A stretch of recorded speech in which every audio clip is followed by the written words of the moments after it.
Bonsoir à toutes et à tous. C'est un plaisir de vous retrouver, puisque je retrouve des têtes finalement de saison en saison. Et je suis d'autant plus ravie nous avons avec nous une autrice assez exceptionnelle. Vous allez entendre les particularités de son texte, plein d'énergie grâce à la lecture non moins exceptionnelle, restez jusqu'au bout, de Léa Chansolme. Donc ce roman Dans le fossé, traduit du serbo-croate par Chloé Pillon, c'est un roman assez fascinant parce qu'il navigue entre voix intérieure, roman choral, humour, tragédie. Vous parlez de cliché des Balkans. Qu'est-ce que c'est qu'un cliché des Balkans? Bonsoir. Cliché des Balkans. J'adore quand les gens me posent cette question, ils me demandent, ils me disent on dirait Kusturica. Et à chaque fois ça me gêne un petit peu. Et notamment en France, en fait, les gens beaucoup associent mon texte à Kusturica et ses films. Mais j'étais vraiment fâchée au début. Chaque fois j'entrais dans les discussions pour expliquer que non, c'est pas Kusturica. Mais là, je comprends en fait que c'est une référence, notamment en France, parce qu'en France, je pense que tout le monde connaît son œuvre. Et là, j'accepte mieux. Mais le cliché, je ne sais pas si c'est un cliché ou c'est en fait, en France, c'est perçu comme un cliché, ce que j'ai écrit. Il y a un moment dans le roman, avant de venir au cœur, au pitch de cette histoire très rocambolesque, un moment où vous portez un regard sur le roman en train de s'écrire. L'héroïne, qui en fait on verra une anti-héroïne, dit « Moi je ne suis pas Hemingway ». Donc n'étant pas Hemingway, donc n'étant pas un homme blanc américain, il faut que je fasse autrement. Déjà, en fait, pour vous dire, j'adorais Hemingway. Je l'aime toujours un petit, mais en fait j'ai un autre regard.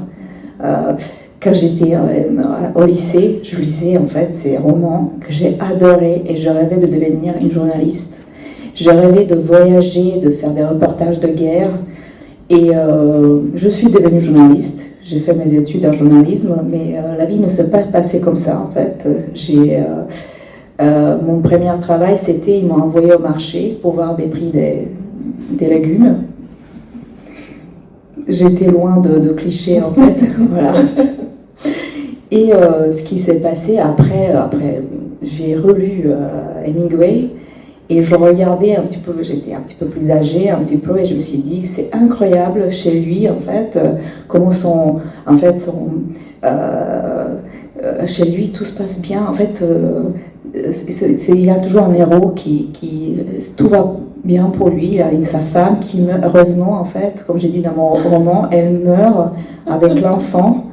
Comme ça, il n'a pas une vie triste de famille, en fait, il ne va pas le goûter.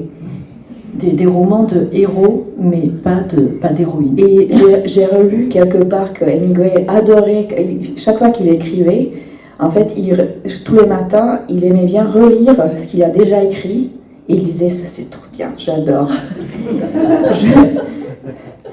Quel ego! Parce que je veux vous dire que moi, quand j'écris, c'est plutôt, je déteste ça, qu'est-ce que je fais de ça, j'arrête, j'efface beaucoup, en fait. J'écris au moins 3-4 romans et je les efface au fur et à mesure. Et au final, c'est quelque chose de... Voilà, j'ai pas beaucoup de confiance à ce que je fais. Et je veux vous dire, je suis pas un Hemingway, ça c'est sûr. Tant mieux, quelque part. Ni dans la vie privée, d'ailleurs.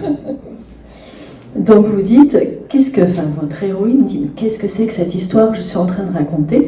Donc un cliché des Balkans, qui ça peut bien intéresser, donc nous, je vous rassure. Mais je veux continuer, et ce, pour une seule et unique raison, je veux clouer le bec de ma mère. Donc ça, c'est son moteur à elle, et le vôtre. C'est la question piège du soir. Ça commence bien. Il peut y avoir un joker. Oui, bien évidemment, en fait, ma héroïne, c'est moi. Mais c'est moi dans une autre vie. Comment je l'imaginais, je me suis dit, c'est moi... Moi, je suis partie, en fait. Je voulais partir. Je me suis échappée de cette vie, en fait, de cette Bosnie. Et je me suis dit, mais si, imagine si c'était toi qui n'étais pas parti. Et je me suis dit, cette fille, c'est moi. Donc je l'imaginais comme ça, en fait. Et chaque fois, je le ressens, en fait, vraiment, c'est moi. Je le vois et je le ressens. Alors, c'est moi, mais dans une vie parallèle. Ouais.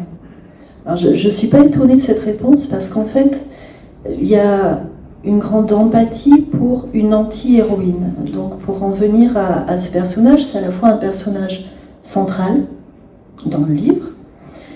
Donc elle est dans un fossé au début du roman, on ne sait pas pourquoi, comment elle est arrivée là.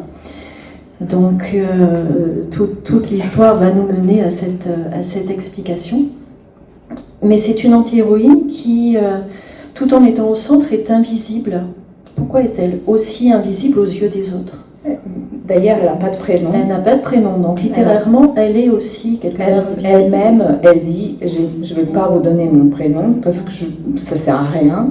Déjà, je ne compte pas ni pour la société, ni pour ma famille. Donc, pourquoi faire? Tout le monde l'appelle la petite, même si elle est dans une vingtaine, en fait, elle est jeune, mais elle est quand même elle est étudiante, qui n'arrive pas à finir ses études. Et je l'ai fait un petit peu à l'image de la jeunesse en Bosnie, de la jeunesse désabusée qui n'a pas envie de faire la révolution. Parce que pour moi, quelqu'un qui est jeune, ça rime avec la révolution, avec on a envie de changer la société, même si après, bien évidemment, ça tombe à l'eau, on trouve un boulot, une famille et c'est fini.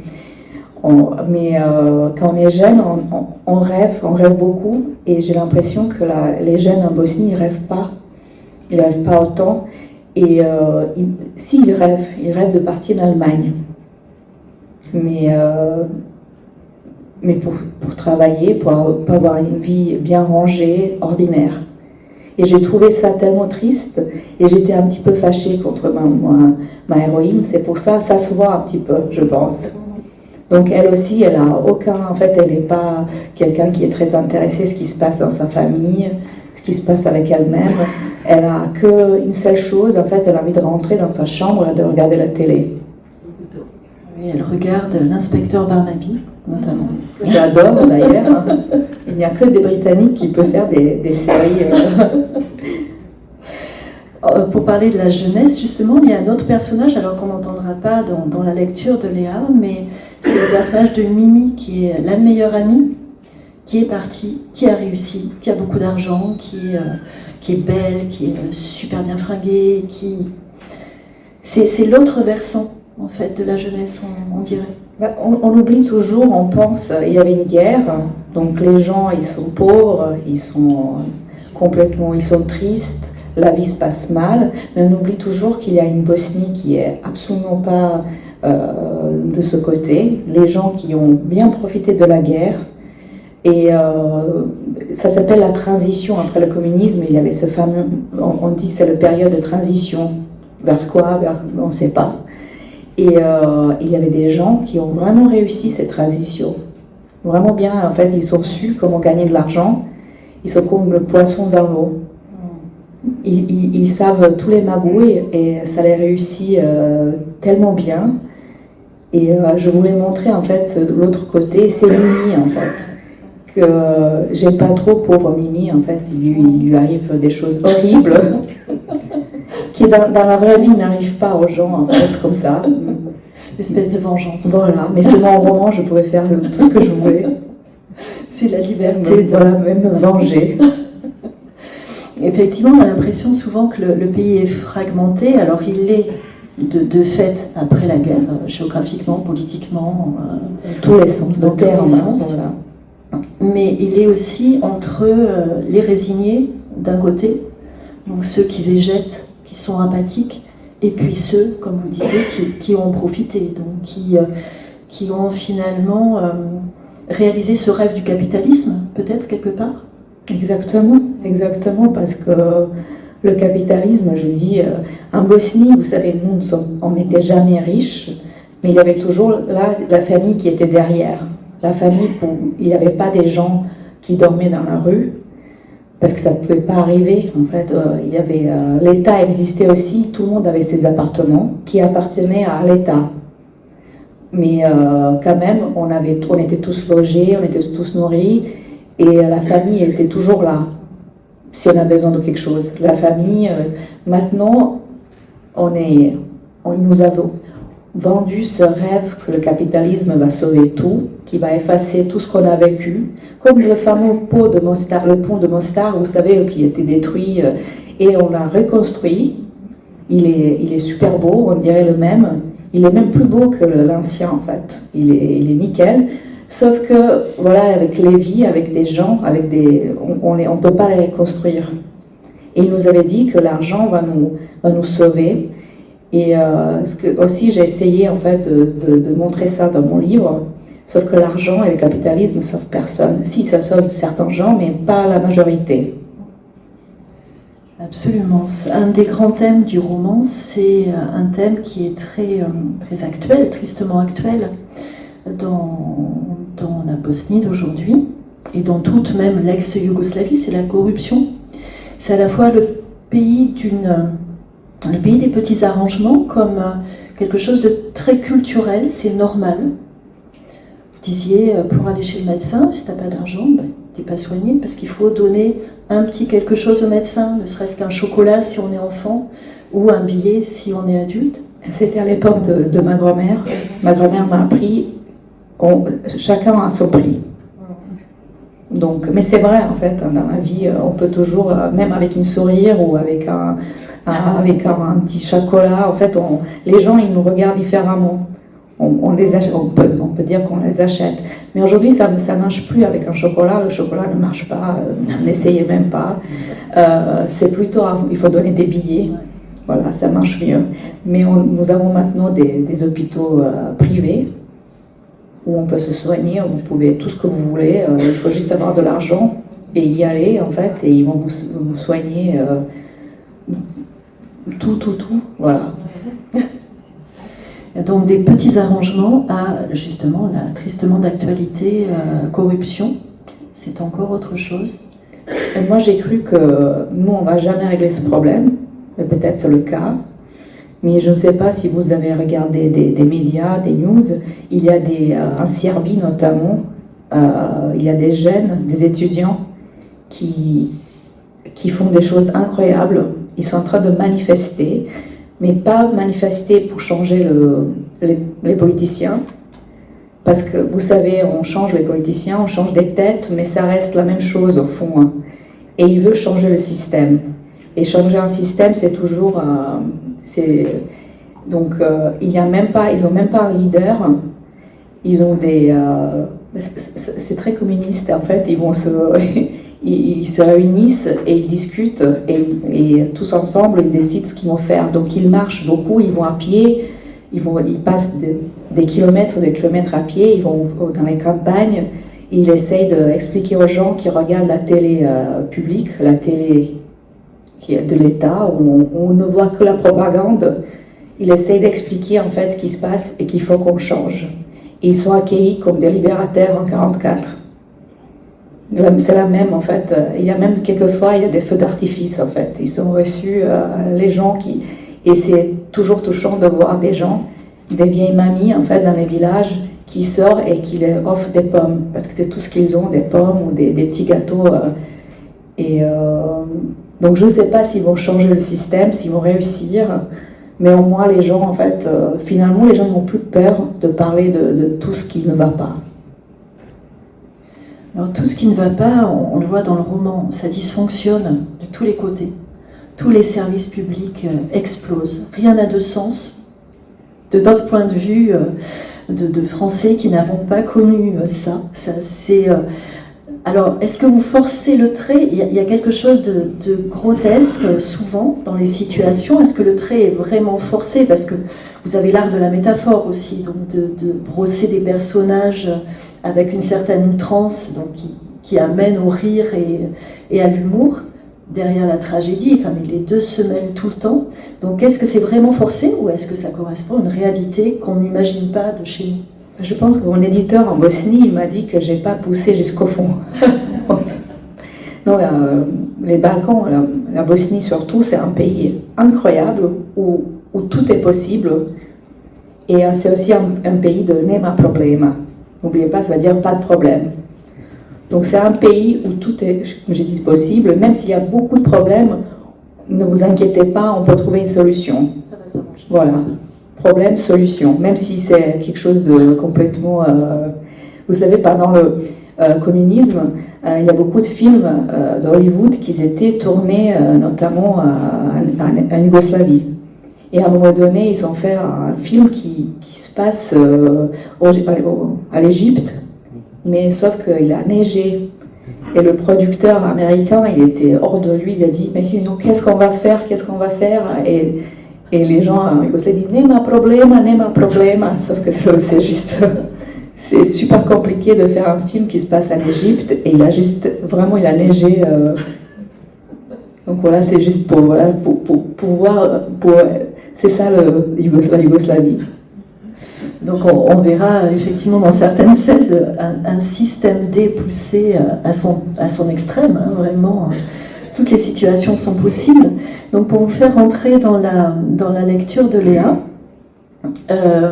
il faut parler un petit peu des personnages. Donc on a évoqué la petite qui est complètement apathique, limite dépressive, hein. Son avenir s'est arrêté net avec la guerre. Et il y a comme figure centrale sa mère. Sa mère, vous dites, elle avait dû être dans une vie passée un avocat renommé qui défendait avec succès les braqueurs, les violeurs et les tueurs de masse. C'est vous dire à quoi elle ressemble. Donc comment sont les femmes bosniaques? Parce que vous en faites des portraits de femmes à qui rien ne résiste, en fait, qui sont prêtes à tout. Oui, ma mère n'a pas aimé ce passage. Elle s'est reconnue. Ma mère, elle est un avocat. Mais vous savez, c'est pas toujours le cas. En Bosnie, c'est pas facile d'être une femme. C'est surtout maintenant, les femmes... Moi, je viens d'une famille... Ma grand-mère, elle était un soldat pendant la Deuxième Guerre mondiale.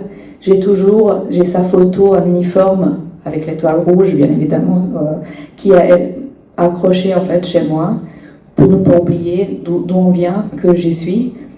Et, donc nos grand-mères étaient des femmes incroyables, qui ont battu, et vous pouvez voir des photos des femmes avec des mitraillettes et tout, ils ont traversé le pays pendant 4 ans, ils étaient dans les forêts, et nos mères aussi, elles étaient des femmes incroyables.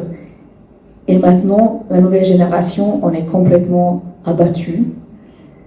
Et des jeunes femmes qui travaillent pour peu d'argent, il y a beaucoup de féminicides, il y a beaucoup de... Donc moi j'ai dit, mes femmes dans mes livres ne vont jamais être des victimes. C'est un choix. Mais ça ne reflète pas toujours la situation. Autre personnage, il y a le père. Alors le père qui est dans son canapé et qui pense sans cesse à l'homme qu'il a été avant la guerre, avant que son usine ne ferme. Donc lui, il est éteint aussi, abattu. Il regarde sa femme dépenser l'argent, presque jeté par les fenêtres, impuissant. Moi, j'aime bien dire que ce sont des hommes qui font la guerre et les femmes qui vont venir derrière eux pour nettoyer. Mais c'est exactement en fait ce qui se passe, pas juste en Bosnie, partout. Je voulais montrer, j'ai une amie qui m'a dit ça, elle a encore deux sœurs. Elle m'a dit son père, en fait c'est ça qui m'a inspirée pour le père, voilà. Et son père, il était un homme, le gars était terminé, il avait 50 ans, son père, et il a dit, pour lui, la vie c'est terminé. Sauf que elle et ses sœurs, ils étaient à l'école, il fallait manger, il fallait vraiment payer des charges, etc. Et c'est sa mère qui a assuré tout derrière. Elle m'a dit, c'est grâce à ma mère que nous, on a fini les études, qu'on est là. Et je me suis dit, c'est tellement bien dit que je vais l'utiliser dans mon livre. Oui, vous le dites clairement, les pères regardent en arrière et les femmes regardent vers l'avant. Exactement. C'est vraiment résumé. Parce que pour les femmes, elles savent que la vie continue, qu'il ne s'est pas arrêté malgré tout, et qu'il faut vivre. dans votre roman, donc on entendra échauffer vos zygomatiques, parce que je suis sûre qu'ils vont être mis à l'épreuve. Il y a l'humour, il y a la guerre. La guerre, elle est toujours présente entre les lignes. Vous en parlez, et en même temps, pas frontalement, c'est une impossibilité ou une pudeur. Comment ça se place chez vous? Ouf. Je suis absolument pas capable de parler de la guerre. Ouais. C'est quelque chose, peut-être un jour, je ne sais pas. Je suis absolument incapable de parler de ce qui s'est passé avec ma famille. Je viens d'une famille mixte, donc un jour peut-être, mais là je ne suis absolument pas capable de parler, d'écrire de ça. Donc j'ai décidé, je me suis dit, mon histoire, ça va être l'histoire de ce qui s'est passé après.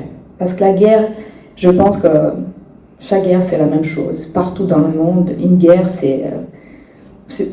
c'est toujours la même chose, le même chablon, mais ce qui arrive après, c'est ce qui m'intéresse. Ouais. Et en même temps, alors je dis qu'elle est toujours présente parce qu'elle est présente dans les souvenirs, dans les vies brisées, dans les espoirs aussi, même s'ils sont enterrés. C'est quelque chose qu'on n'efface pas. Ouais. Déjà, c'est quelque chose... et pour ça, j'aime pas les gens qui me parlent de la guerre aussi facilement, qui n'ont jamais vécu. J'ai dit souvent, les gens n'aiment pas ça, mais j'ai dit souvent, j'ai dit ça à un ami français, tu sais, la guerre, ce n'est pas un roman de Hemingway.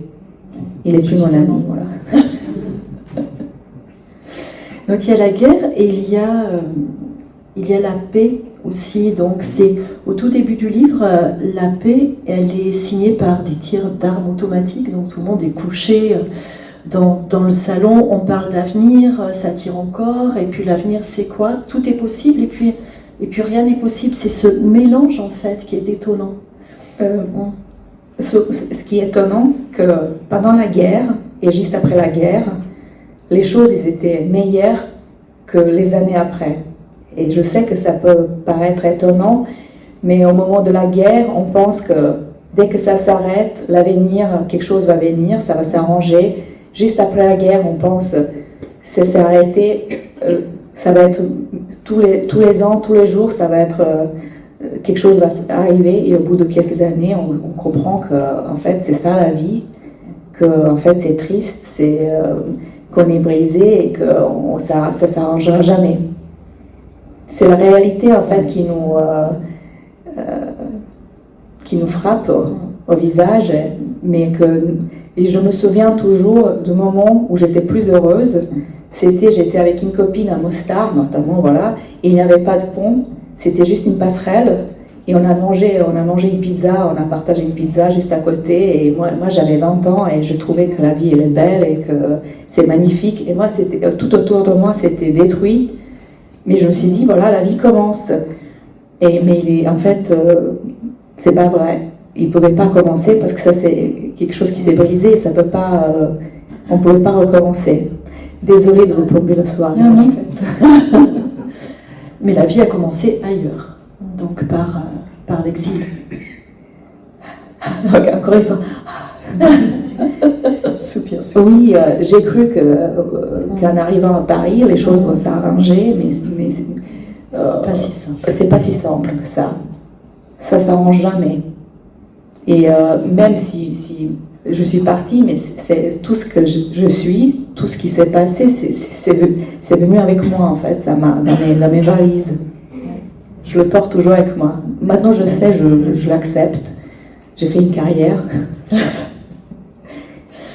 Et la littérature justement dans ce cas-là, est-ce que c'est un moyen de dire, alors certainement, un besoin j'imagine aussi, mais est-ce que c'est un réconfort, une réconciliation avec quelque chose de soi?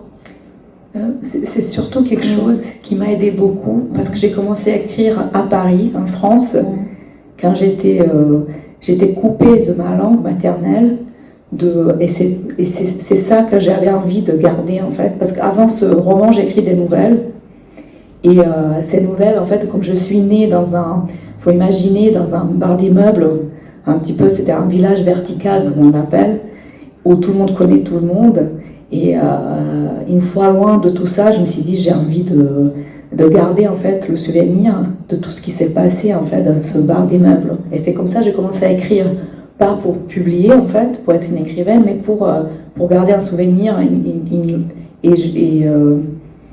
Et au bout de, je sais pas, ça m'a pris 5-7 ans avant que des nouvelles aient été publiées. Oui, c'est l'art de l'espionnage, cette vie en immeuble. On le voit très bien, chacun sait tout sur l'autre. C'est assez terrible aussi, hein, ce regard permanent. Bah, c'est ce qui est bien aussi. Vous savez, nous, on sait des choses, on n'entre pas en chaussures à la maison. Et comme ça, on sait qui est chez qui, en fait, quel voisin est chez quel voisin, parce qu'il y a des chaussures devant les portes. Ah, déjà. Voilà, ça c'est comme ça, on sait garder. Comme oui, ça me fait une image tout de suite. Comme le temps passe, donc pour vous mettre dans l'ambiance, cette fois vraiment de la lecture de Léa, il faut quand même que je vous parle de ce qui se passe dans ce roman, parce que là on a parlé déjà de tout ce qui est le contexte, plus que le décor, déjà les personnages. Le point de départ, c'est un enterrement. Rien de triste, hein, finalement. C'est la vie, les enterrements. Vous dites c'est même mieux qu'un mariage parce qu'on n'a pas de cadeaux ruineux à faire, on n'a pas à aller chez le coiffeur, à chercher une robe et tout va bien, on mange bien. Et donc, voilà, c'est pas si mal. Et donc, c'est une histoire, cet enterrement. Donc, notre héroïne apathique va devoir y aller parce que sa mère ne veut pas retourner au village, mais elle la mandate pour espionner les autres, qui tous se disputent la vente de la maison familiale, en fait. Donc on ne vous raconte pas tout parce que vous allez avoir un large aperçu avec la lecture. Ce qui m'a frappé dans tous ces personnages, c'est le manque d'empathie. On en parlait dans la voiture tout à l'heure, ça m'a assez sidéré. Le manque d'empathie qu'ils ont, qu'ils montrent les uns envers les autres. C'est une famille où... c'est l'argent. Voilà. C'est l'argent qui se met, en fait... oui, la survie aussi. Oui. Ouais. Donc, ce qui est... parce qu'en Bosnie, on se vend toujours que la famille, toujours, on est tous... c'est important, mais en fait, c'est pas vrai. Dès qu'il y a un héritage ou quelque chose comme ça, on est prêt à se disputer, à se tuer pour un bout de... Et il y avait un écrivain, j'ai oublié son nom, qui a écrit, il a voyagé, il a traversé la Bosnie, et il a écrit, c'est pas si beau, et nous, on s'est entretués à cause de cette terre qui vaut rien. Et voilà, c'est... Et oui, et ça donne, curieusement, quelque chose de tragicomique. On va l'entendre. Dernière petite question, qui n'est pas une question piège, vous avez droit à un joker. Est-ce qu'il vous arrive d'imaginer comment se seraient noués les fils de votre vie sans la guerre? Je pense beaucoup à ça. J'ai réfléchi beaucoup à ça. Ma vie, elle était... déjà, je suis venue à Paris à cause de la guerre. Je pense que... Je ne sais pas. Oui, c'est une question aussi. Pleurer, en fait, ici sur la scène, devant tout le monde. Non, mais ça peut être aussi, peut-être... Déjà, ma famille, je ne sais pas moi, mais ma famille, en fait, on était... la moitié de ma famille était obligée de partir de Bosnie. Et ils habitent au Danemark, donc j'ai des petits cousins qui ne parlent pas serbo-croate et je suis obligée de lui parler en anglais. Et pour moi, c'est un échec total et pour ça, je déteste la guerre. Parce que la moitié de ma famille, ils sont partis et ils ne vont jamais... Voilà. Je suis privée de ma famille. Et je vois ça comme ça. Merci pour la générosité des réponses. Merci. On va passer à une petite lecture pour entamer un voyage en Serbe. Avant la lecture de Léa, je surveille. Morala sam prepješačiti pola grada. Račune za stan, znate ono struja, odvoz smeća, grijanje, kablovska i tome slično, inače plaćam u banci u našem naselju. Ali njima je pao sistem ili tako nešto, pa su me uputili u njihovu centralu u drugom dijelu grada. I tako, otišla sam u drugi dio grada, u show banku, a tamo je bilo više ljudi nego na stadionu u toku finala svjetskog fudbalskog prvenstva. Da muka bude još veća, od 7 šaltera radila su tek 3. A ljudi su se toliko gurali da se više nije znalo gdje počinje, a gdje završava red. Pokvario im se aparat za izdavanje rednih brojeva. Onaj na kojem počiva civilizacija, pa je nastao pravi krkljanac. Ljudi su jedni drugima disali za vratom, psovali tiho, ali sa puno mržnje. Ja sam 3 djece rodila, radila sam do zadnjeg dana sa stomakom do zuba, a ove današnje gospođe ne mogu ništa. Pištala je žena sa visoko natapiranim šiškama kada smo preko reda pustili trudnicu. A onda je druga potpuno sišla sa živaca kada je vidjela da preko reda puštaju čak i jednog čovjeka u invalidskim kolicima. Po nju kolicima sjedi, šta njega imate puštati, gore je meni, imam proširene vene. Ljudi su se uskomešali, umalo da izbije tuča, ali onda se pojavio ćelavi lik iz obezbeđenja i nazivajući nas otvoreno i bez ustezanja nekulturnom stokom, razdijelio nas je u 2 reda jer je 3. šalter u međuvremenu prestao raditi. Službenica je, pretpostavljam, otišla na zasluženu pauzu.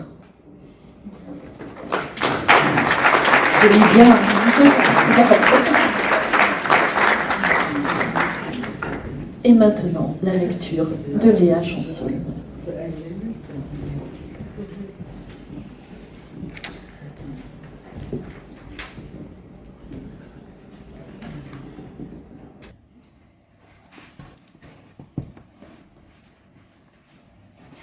Si j'étais par le plus grand des hasards né aux États-Unis, je leur ferais à tous un doigt d'honneur. J'enfourcherais ma moto et je m'élancerais vers le soleil couchant sur une route s'étirant en une infinie ligne droite. Ou si j'avais eu la chance d'être scandinave, je tournerais les talons, harnacherais mes rênes et partirais vers le nord, vers le pays des neiges et des glaces éternelles. Là où la seule rencontre que l'on peut faire, c'est éventuellement un ours polaire ou un renard arctique. Au Japon, je me barricaderais dans ma chambre. J'ai regardé un documentaire sur les jeunes japonais qui ont trouvé ce moyen de se soustraire aux conventions sociales qu'on leur impose. Cet état a même un nom, mais je l'ai oublié. Quoi qu'il en soit, tout cela est bien bon et beau, mais dans mon cas, complètement inconcevable. Et comment pourrait-il en être autrement ? L'action de cette histoire se déroule en Bosnie. Si vous êtes un peu ou prou au fait de la situation en Bosnie, vous comprendrez que faire un doigt d'honneur et tourner les talons ne sert pas à grand-chose. Une fois qu'ils ont refermé leurs griffes sur vous, il y a peu de chances que les mères, les pères, les mémés, les pépés, les frères, les sœurs, les parents proches et éloignés, les voisins, les amis, vous relâchent en un seul morceau. C'est en quelque sorte leur vocation. Vous empoisonnez la vie. Ils vous prennent à la gorge et vous empêchent de respirer, tout simplement. À vrai dire, je ne comprends pas très bien comment font les jeunes japonais pour se barricader si facilement. N'ont-ils pas de mère ? La mienne aurait déjà trouvé une manière de s'introduire dans ma chambre, quitte à grimper sur le toit et sauter par la fenêtre, tel un membre d'une unité spéciale antiterroriste. Ma mère est capable d'étouffer la moindre forme de révolte en 2 minutes chrono. Non, vraiment. Même si je dois reconnaître que j'ai de la peine pour elle. Ce doit être terriblement décevant quand votre enfant ne finit pas comme vous l'aviez imaginé. Et ma mère avait pour moi de si grandes ambitions. Je me souviens quand les accords de paix ont été signés, le voisin était penché au balcon et il tirait des rafales de bonheur avec sa kalachnikov. Nous étions couchés par terre dans le salon derrière notre fauteuil pour éviter les balles perdues quand elle m'avait lancé un regard lourd de sens.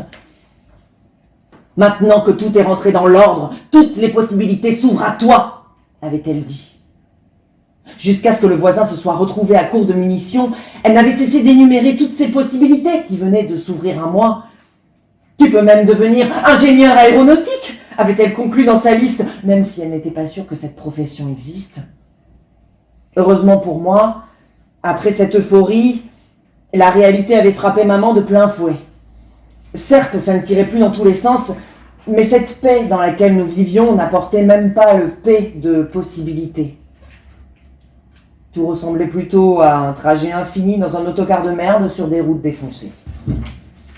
Enfin, Tout cela n'est pas si important pour cette histoire. En vérité, peu de choses à présent le sont. Ma position actuelle relègue tout au second plan. Mais regardez de quoi j'ai l'air. Allongé dans un fossé boueux au milieu de nulle part. Depuis combien de temps suis-je ici? Je ne sais pas. Mais depuis un certain temps, peut-être même une demi-heure, voire plus, je n'en ai pas la moindre idée. Je ne pense pas m'être cassé quelque chose et pourtant je ne peux pas bouger. Ou plutôt, ce n'est pas que je ne peux pas. Il serait plus exact de dire que je n'ai ni la force, ni l'envie d'entreprendre quoi que ce soit, ni le moindre exploit, y compris mon propre sauvetage. Comment ai-je fait pour finir là où j'ai fini? C'est très simple. Je courais, le chemin était boueux, raide et défoncé, j'ai trébuché contre une pierre, je me suis mal réceptionné sur ma jambe droite, j'ai glissé, j'ai fait un vol plané d'au moins 3 mètres avant d'atterrir dans ce fossé.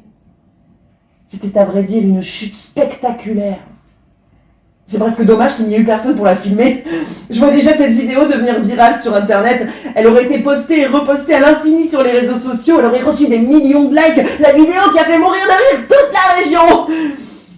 Mais comment donc me suis-je trouvé au milieu de nulle part, sur un chemin boueux, raide et défoncé?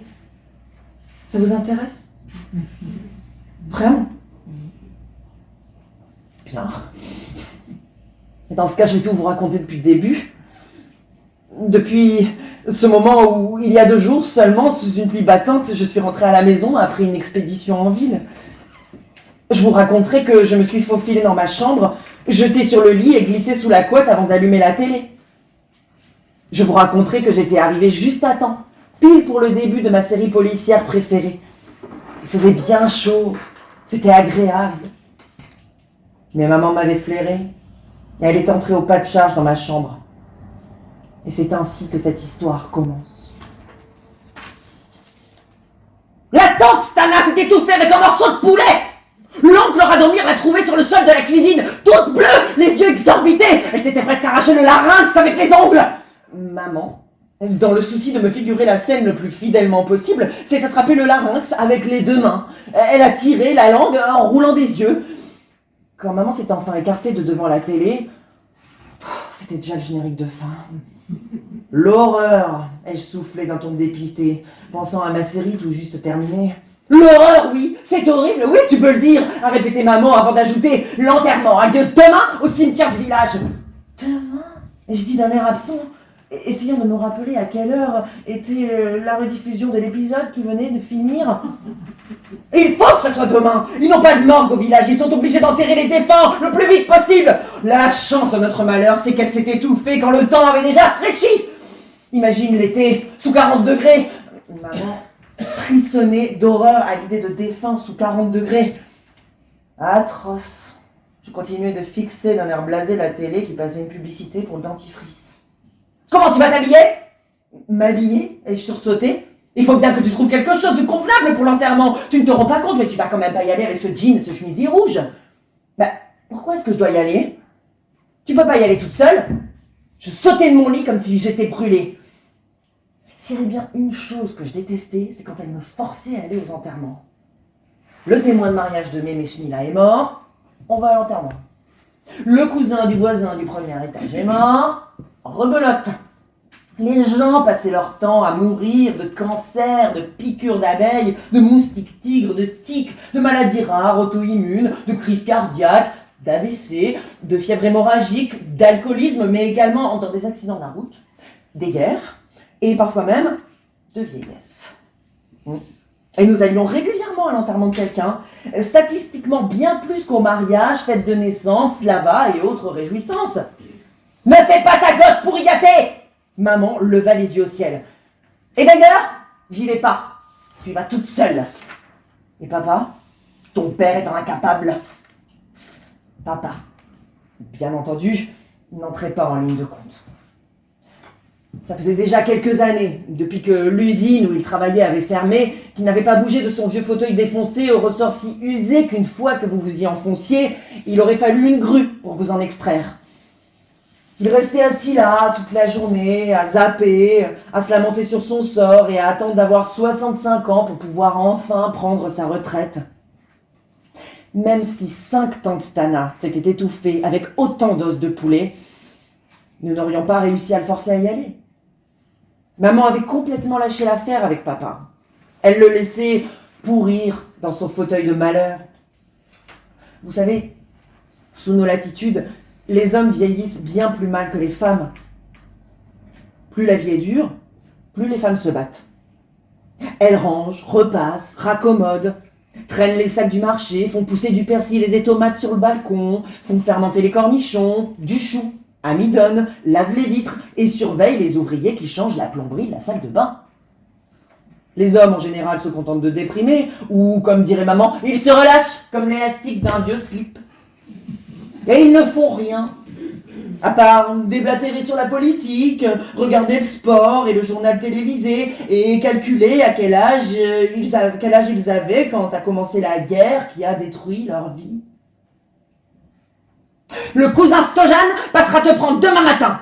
Imagine-toi, il m'a appelé lui-même pour me raconter ce qui s'était passé. Et je lui dis, il faut vraiment que quelqu'un s'étouffe pour que tu appelles. Et lui, il soupire dans le combiné. Et je me dis, mais c'est ça, soupirera bien qui soupirera le dernier, racontait-elle en fouillant dans l'armoire. Puis, elle se figea et son visage s'illumina. Tiens, regarde ce pantalon, il est pas mal, non? Elle sortit de l'armoire un horrible pantalon noir à pince. Je n'étais même pas sûre que cette chose fût à moi, mais après tout, elle était rangée là. Maman avait dû me l'acheter précisément pour l'enterrement de quelqu'un. Sinon, quand tu seras là-bas, ouvre bien tes yeux et tes oreilles. Je veux que tu fasses attention à tout. Des teignes pareilles, elles sont fichues d'essayer de nous arnaquer sur notre part. Quelle part? Mais comment ça, quelle part? On a trouvé un pigeon pour acheter la maison et le terrain, pour une fois que la chance nous sourit. Depuis l'arrivée de cet acheteur pour la propriété familiale de papa, maman était obsédée par ça. En outre, elle redoutait que la famille de papa, avec laquelle nous devions partager le fruit de la vente, nous arnaque sur notre part et que nous nous retrouvions gros gens comme devant. Tant que nous en sommes encore au début, je vous épargnerai les explications de qui est quoi par rapport à qui dans ma famille, parce qu'on n'en finirait pas, et parce que c'est pas si important que ça. Il vous suffit de savoir que nous avons tous en commun dans notre arbre généalogique Mémé Vida, seul membre de la famille à être rentré de camp en 1945, qui trouva son village et sa maison familiale réduits en cendres et fit construire en briques de terre crue une nouvelle maison, précisément celle qui, avec le terrain, est l'objet de la fameuse vente. Outre nous trois, papa, maman et moi, ont également des droits sur l'argent de la vente le cousin Stoyan, sa fille Mimi, tante Mileva, son mari Tonton Loire et leur fils, le Pope et sa femme la Popesse, et l'oncle Radomir. Quant à la défunte tante Stana, comme vous avez déjà eu l'occasion de l'apprendre, un morceau de poulet pané s'est interposé entre elle et le magot. Le voilà! La teigne est arrivée, siffla maman. Le cousin Stoyan n'avait pas changé depuis la dernière fois que je l'avais vu. Qu'est-ce qu'il y a? Tu crois que je sais pas conduire? Tu sais qu'il n'y a pas meilleure voiture que ma Golfette? Je bondis dans la Golf déglinguée, qui trembla et rugit. La Golfette du cousin Stoyan se hissa au sommet de la colline avec ses ultimes miettes d'énergie. Le cousin Stoyan se gara devant notre maison familiale, coupa le moteur, cligna plusieurs fois des yeux, incrédule. Mais qu'est-ce que c'est que cette merde? Il désigna l'énorme barnum planté à côté de la maison, puis se prit la tête entre les mains en apercevant l'homme en tablier blanc qui, muni d'une cuillère de 3 mètres, touillait la soupe dans un grand chaudron. Pire, non loin du chaudron, un petit garçon qui pouvait avoir à peine 10 ans était accroupi et faisait tourner un cochon à la broche. Le cousin Stoyan parvint à peine à s'extraire de la Golfette. Il se dirigea vers la maison, puis s'arrêta. « Mais où est-ce que vous étiez passé, bon sang de bonsoir? Mileva était prête à lancer les offensives, hein? Elle était prête à lancer un avis de recherche !» s'écria Tonton Loire, encore coincé sous le tracteur. Il lui fallut un certain temps pour s'en extirper et se relever. Le visage du cousin Stoyan rougissait à vue d'œil. « T'as rien trouvé de mieux que de bricoler le tracteur maintenant ?» lui tupéra-t-il entre ses dents, cachant difficilement son animosité envers Tonton Loire. « Que veux-tu, Stoyan ? Tante Stana est morte, ça je peux rien faire, alors que le tracteur, ça, au moins, je peux le réparer, répondit tonton Loire en haussant les épaules d'un air conciliant. Tu aurais pu choisir un autre jour. Les mots sifflaient entre les fausses dents du cousin Stoyan. La porte d'entrée donnait directement sur le salon. Autour du cercueil, en rang d'oignons, se tenaient des femmes en grand deuil de la tête aux pieds. Elles avaient l'air plutôt maussades, et quand elles nous aperçurent sur le seuil, elles entonnèrent un chœur de gémissements et de pleurs. L'une d'entre elles se mit même à appeler tante Stana et à se frapper la poitrine de toutes ses forces. Ce sur quoi le cousin Stoyan se contenta de lever les yeux au ciel et de soupirer. Alors ça, c'est du Mileva tout craché. Qui sait combien elle leur a promis. Si elle croit pouvoir partager les frais avec moi, elle se met le doigt dans l'œil. Grommela-t-il dans sa barbe en s'approchant du cercueil. Ensuite, nous entrâmes dans la chambre, où nous attendait le reste de la famille. Sur le grand lit double, l'oncle Radomir était couché, dos au mur, immobile. À côté de lui, sur le lit, était assise tante Mileva. Dès qu'elle nous aperçut, tante Mileva lança les offensives. « Il ne veut pas se lever! Il dit qu'il veut pas aller à l'enterrement! Tu entends ça, Stoyan? Mais qu'est-ce qu'on va faire de lui? Comment on va expliquer ça au village qu'il n'est pas venu à l'enterrement de sa propre femme ?»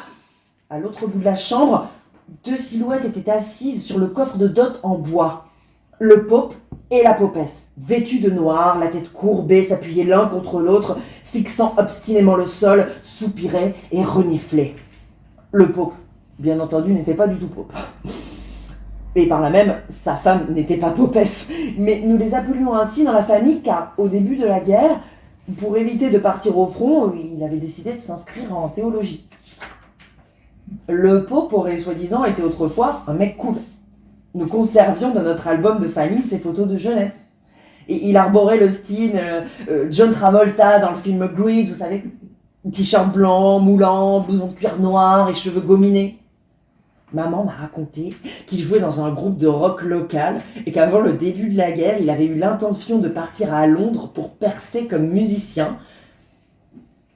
Il est possible que rien de tout ça soit vrai. Bah alors, pourquoi vous restez plantés là? Levez-vous, venez par ici, tonna le cousin Stoyan. Nous nous alignâmes autour du cercueil. Tante Mileva et le cousin Stoyan prirent un air endeuillé de circonstance. Tonton Loire piétinait nerveusement sur place. Le pope et la popesse tenaient l'oncle Radomir sous les aisselles. L'oncle Radomir oscillait d'avant en arrière. Les pleureuses gémissaient. Je jetai un coup d'œil à l'horloge.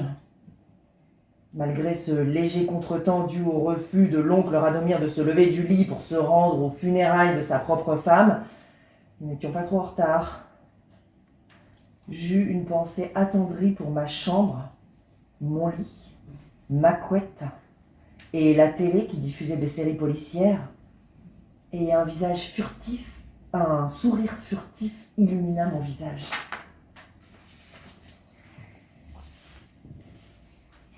Il y a eu des gémissements, il y a eu des pleurs et une ascension jusqu'au cimetière du village. Il pleuvait, il s'arrêtait de pleuvoir, puis recommençait à pleuvoir. C'était un enterrement tout ce qu'il y a de plus ordinaire, jusqu'à ce qu'il devienne un peu moins ordinaire. Comme le veut la coutume, un repas funéraire était organisé. On a lampé de la soupe et mâchouillé de la viande grillée, on a même fait des boulettes de pain et de poisson. Le pope, le vrai, avait des aigreurs d'estomac et s'est rapidement esquivé sous prétexte qu'il avait un autre boulot à finir, à savoir un autre enterrement. On a parlé de politique, on s'est taquiné à cause des récits de chasse, on a énuméré qu'ils n'avaient pas encore d'enfants et que l'horloge biologique faisait tic-tac. Et on a bu. Et tout se déroulait plus ou moins comme prévu. Mais ensuite, les choses se sont drôlement compliquées. Une pleureuse, à la vessie défaillante, dont le temps froid et pluvieux n'arrangeait guère les affaires, si bien qu'elle passait plus de temps aux toilettes que n'importe où ailleurs, a débarqué au pas de course sous le barnum en criant et en suppliant « À l'aide! Un grand malheur est arrivé !» Ce n'est qu'à ce moment-là que nous avons remarqué que l'oncle Radomir, sans avoir touché ni à la soupe ni à la viande grillée, s'était levé de table sous prétexte d'aller faire la petite commission et n'était jamais revenu. Mais l'oncle Radomir n'était pas allé aux toilettes. Du moins, pas tout de suite. Je suppose que les choses s'étaient déroulées ainsi. Il était d'abord entré dans la chambre à coucher et avait sorti de l'armoire son pantalon préféré en velours côtelé marron foncé. Puis, il avait pris sur son cintre sa chemise bleue à petits carreaux. Il avait jeté les vêtements sur son bras et ensuite seulement il était allé au WC. Il avait tourné 2 fois la clé dans la serrure et vérifié encore une fois, au cas où, que la porte était bien fermée. Il s'était regardé dans le miroir. Il avait hoché la tête d'un air satisfait. Soudain, il s'était rappelé quelque chose, avait déverrouillé la porte des toilettes et était retourné dans le salon. Il avait ouvert le placard bleu, farfouillé un peu à l'intérieur avant de finir par en sortir l'agenda dans lequel tante Stana notait ses recettes. Il avait arraché une feuille vierge et gribouillé sans ponctuation le message suivant « N'entre pas dans les cabinets, je suis pendu dedans !» Il avait déposé le papier sur la table et soigneusement remis l'agenda à sa place. Il était retourné au WC, avait refermé la porte à clé et s'était pendu à l'ampoule du plafond. C'est l'une des pleureuses, celle à la vessie défaillante, qui avait trouvé le message. Tonton Loir enfonça la porte. Il prit son élan, donna un vigoureux coup d'épaule et, surpris par sa propre force, passa tout simplement au travers. Sa trajectoire se serait probablement achevée dans le mur opposé s'il n'était pas tombé sur l'oncle Radomir qui gisait au sol après que l'ampoule du plafond avait cédé sous son poids. Puis, le cousin Stoyan entra dans les toilettes. Il se prit la tête entre les mains. Tante Mileva, dans son style de femme entreprenante, repoussa le cousin Stoyan. En état de choc, donna un coup de pied à tonton Loir qui, incapable de se relever, se roulait impuissant sur le ventre et s'accroupit au-dessus de l'oncle Radomir. Elle lui prit le bras, lui tâta le pouls. « Il est vivant !» s'écria-t-il. Le cousin Stoyan réussit tant bien que mal à reprendre ses esprits et donna au pope l'ordre de relever l'oncle Radomir.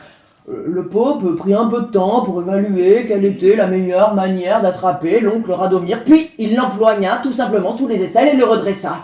Le cou de l'oncle Radomir se plia et sa tête s'affaissa sur sa poitrine. « Lâchez le docteur ! Le docteur !» s'écria Mileva. Sur ce, tonton Loir se redressa lui aussi sur ses jambes. Il arracha l'oncle Radomir des mains du pope et tel un jeune marié qui porte son épouse pour franchir le seuil de la maison commune, le sortit des WC. « Mais écartez-vous! Laissez-le passer !» criait tante Mileva dans le dos de tonton Loir. Mais personne ne bougeait. Les gens contemplaient, hypnotisaient la tête de l'oncle Radomir. Nous serions probablement restés à nous regarder en silence encore 107 ans si le cousin Stoyan n'avait pas hurlé « Dispersion !»« Mets-le dans la voiture !» ordonna le cousin Stoyan tout en bondissant au volant de la golfette et tonton Loir s'exécutant jeta l'oncle Radomir sur la banquette arrière par-dessus la caisse des pommes pourries. Le cousin Stoyan enfonça la pédale d'accélérateur. Les roues tournoyèrent sur place, bombardant de projectiles boueux sur un rayon d'au moins 10 mètres. Puis la golfette s'élança dans la pente. « Suivons-les !» lança tante Mileva. Et nous nous entassâmes dans l'Opel Corsa toute neuve du pop. Merde, Radomir. T'as vraiment mal choisi ton moment pour te pendre dans les toilettes. Tout le monde, donc, avait besoin d'argent. Plus précisément, la majorité d'entre nous. Radomir, depuis que tante Stana s'était étouffée avec un morceau de poulet, avait manifestement perdu toute envie de vivre. Quant à moi, comme vous le savez déjà, cela fait déjà un petit moment que j'étais dans un état d'apathie généralisée.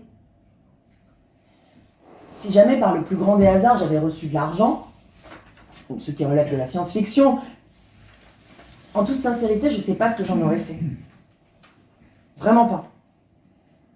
J'aurais peut-être acheté un billet d'autocar, dans n'importe quel car, pour n'importe quelle direction.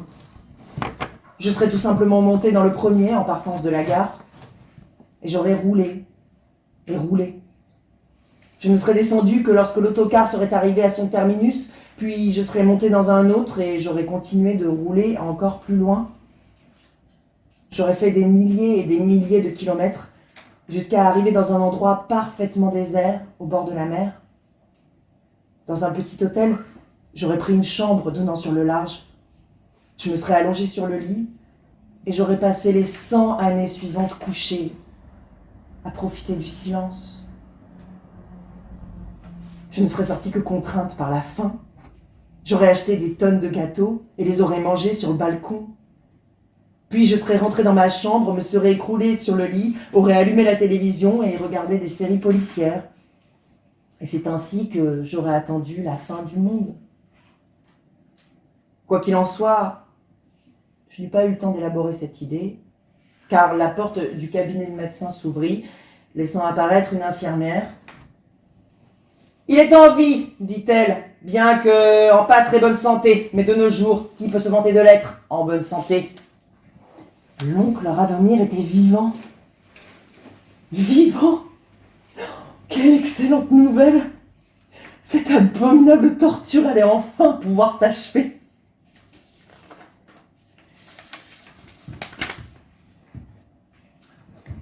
Le cousin Stoyan, tante Mileva, tonton Loire, la popesse et le pope étaient assis autour de la table sur laquelle avait reposé ce matin le cercueil de tante Stana. Ils tenaient conseil au sujet de l'affaire oncle Radomir. Et ils discutaient des mesures à prendre afin de le garder en vie. Maintenant, qu'est-ce qu'on fait?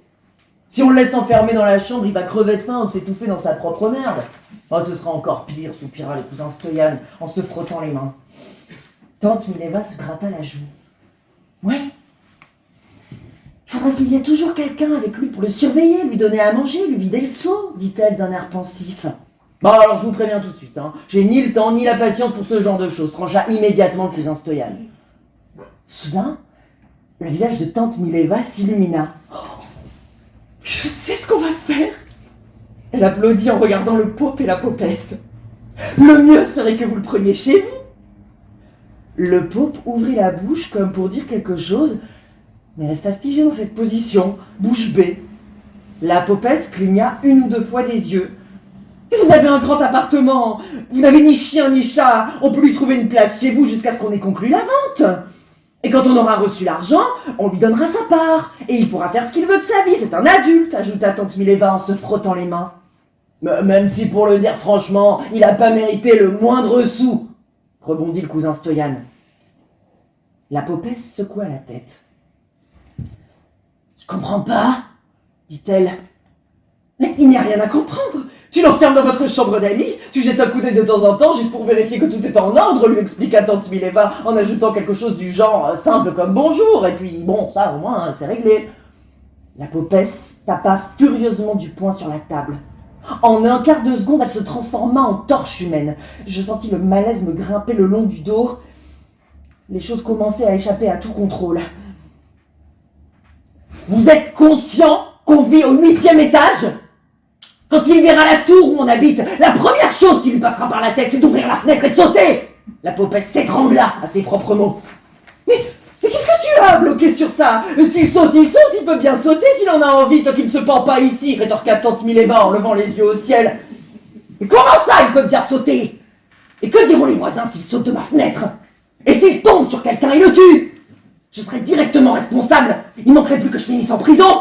Je ne peux pas finir en prison. Vous savez ce qui se passe dans les prisons? Le visage de la popesse était déformé de rage. Bon, moi, je vais vous exposer les grandes lignes de mon idée, dit tonton Loire. On va rendre à Radomir ses draps, ses ficelles, ses lacets, tout ce qui nous tombe sous la main. Et quand il aura fait ce qu'il a l'intention de faire, on l'emportera dans le verger du voisin Ranco. Espèce de crétin bourré qui raconte n'importe quoi, dit tante Mileva. Attends, tu veux dire que tu ferais semblant qu'il s'est pendu sur la terre de quelqu'un d'autre? Demanda le cousin Stoyan. Comme ça, pas de souci pour la vente. Mais pourquoi il irait se pendre dans le verger du voisin? Ça n'a aucun sens, dit tante Mileva. Tonton Loire secoua la tête. Comment ça n'a aucun sens? Les gens font ça tout le temps, répliqua-t-il. Il a raison, confirma le cousin Stoyan. Les gens vont se pendre dans la forêt ou ils se font sauter la cervelle à la cave. Au moins, ils épargnent à la famille l'achat du nouveau lustre et la corvée nettoyage des murs. En plus, ajouta tonton Loire, tout le monde sait que l'oncle Radomir et le voisin Ranco se détestent. Ils sont tout le temps là à se chercher des crasses. C'est vrai, reconnut à contre-cœur tante Mileva. Bon, on attend qu'il fasse nuit noire et on le transporte dans son verger. Là-bas, on l'attache tranquillement à un arbre. Et le lendemain matin, quand le jour se lève, on met tout le village sur le pied de guerre en mode « Radomir a disparu !» reprit le cousin Stoyan en poursuivant l'élaboration du plan. Tante Mileva s'absorba dans ses réflexions. « Mais si on le blesse, en le transportant. Par exemple, on le cogne dans le linteau de la porte ou à la barrière. Ça n'aurait pas l'air suspect lors de l'autopsie? Mais qui fait encore des autopsies dans ce pays? Repartit le cousin Stoyan dans un rire sonore. Bon, d'accord. Je peux pas dire que j'ai particulièrement envie de porter un cadavre dans le verger du voisin, mais s'il n'y a pas meilleure solution, faisons comme ça, conclut tante Mileva. Mais pas tout de suite. Il faudrait quand même que quelqu'un reste ici jusqu'à demain pour le garder. Il manquerait plus qu'il s'échappe et se pende dans la maison, juste pour nous emmerder, et que tout le village le voie, soupira tante Mileva.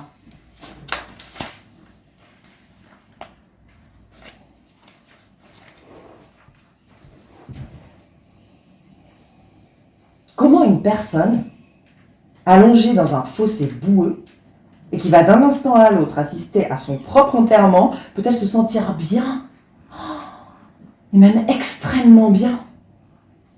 C'est simple. Vous vous rappelez ce passage au sujet du doigt d'honneur et de tourner les talons et des jeunes japonais? Bien ça, c'est une sorte de version locale, notre manière à nous de se couper de la société. Si vous voulez reprendre votre vie en main, partez dans un trou paumé, ce qui ne manque pas chez nous, et jetez-vous dans un fossé boueux. Là, pas de mère pour vous faire la leçon. Gésir dans un fossé vous procure toute une série d'avantages divers et variés. Par exemple, vous n'êtes plus obligé de rouler avec des cousins dans leur golfette déglinguée, par des routes sur lesquelles les accidents de circulation font plus de victimes par an que la peste a fauché dans toute l'histoire du genre humain. Mieux encore, il n'y a personne pour vous interroger sur l'état de vos organes reproductifs. Les oncles peuvent bien se pendre comme des manches s'ils en ont envie. Vous ne serez pas obligé d'attendre dans des centres médicaux pourris qu'on les raccommode. C'est plus votre problème. En gros, les gens continueront, comme ils l'ont toujours fait, à gâcher la vie de leur prochain, mais plus la vôtre. Ils devront se chercher quelqu'un d'autre à prendre à la gorge. Vous serez dans votre fossé, et vous serez libre.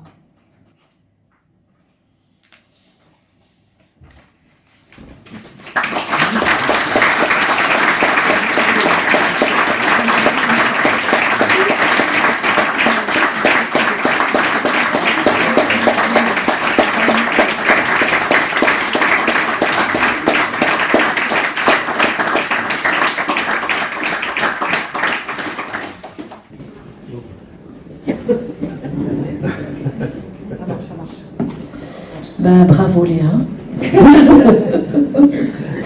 Il y avait un très beau texte au départ et une belle lecture à l'arrivée. Je pense que c'est mission accomplie.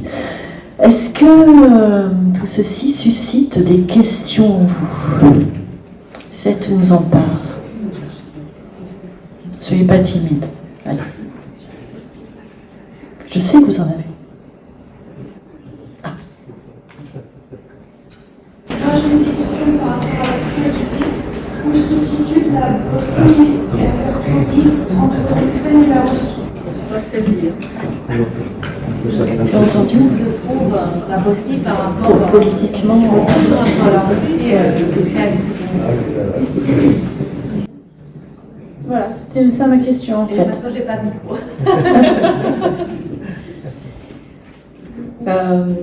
Je vais commencer au 7e siècle.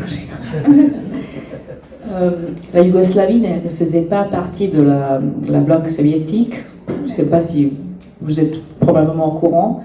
Nous, on était non alignés. Donc, nous ne savons pas ce que ça veut dire faire partie de l'Union soviétique. On ne sait pas ce que ça veut dire la Russie. On n'est pas forcément peur des Russes à cause de ça. Et beaucoup de gens, ils sont très pro-russes, ça c'est vrai. Et surtout en Serbie, il y a beaucoup de Russes qui sont ces réfugiés en fait, qui sont partis de la Russie, ils sont trouvés leur refuge en Serbie. Donc ça aussi c'est un paradoxe.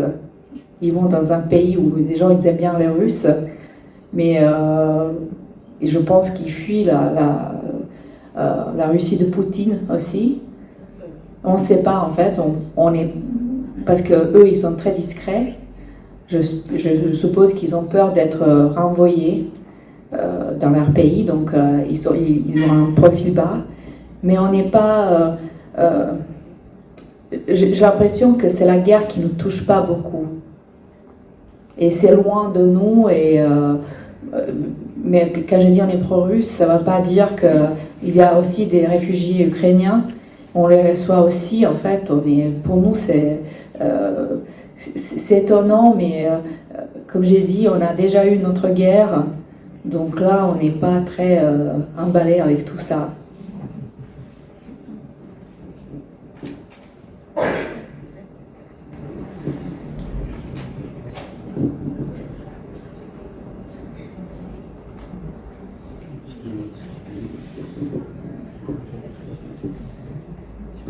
Est-ce que vous préférez aller susurrer vos questions discrètement à l'oreille de Sadjana? C'est possible autour de la table de la librairie des Ruelles, qui vous proposera dans le fossé. Donc Sadjana se prêtera bien sûr au jeu de la dédicace. Pas de regret? Non? Ah!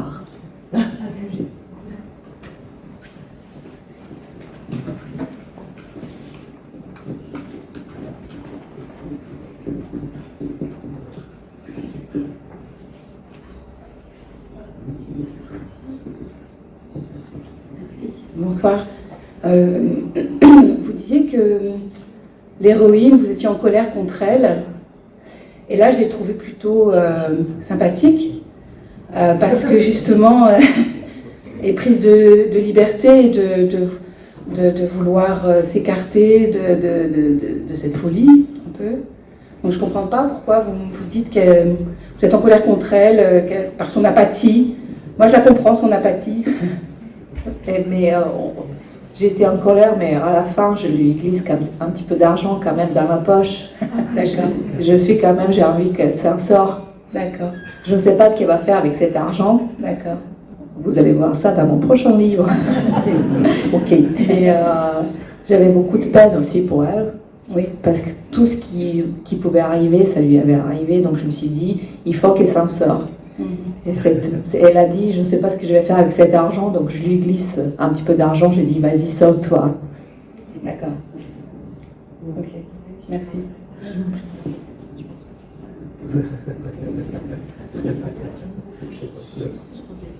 Il y a un nouveau roman, en fait, j'ai eu la confirmation aujourd'hui que ça va sortir en septembre. C'était programmé pour mars, mais bon, on est en mars, fin mars, et voilà, c'est reprogrammé, mais maintenant pour de vrai. Parce qu'en Bosnie, c'est toujours comme ça, on a dit mois de mars 2025, et je savais que ça ne va jamais le faire, parce que c'est impossible. Voilà, donc là c'est fixé pour septembre, mais ça va sortir en Bosnie d'abord. C'est une sorte de suite. C'est pas la même personne, mais c'est toujours une jeune fille de Bosnie. Mais cette fois, ça se passe à Paris. Avec beaucoup de clichés sur Paris, sur des rats et tout. J'aime bien les clichés.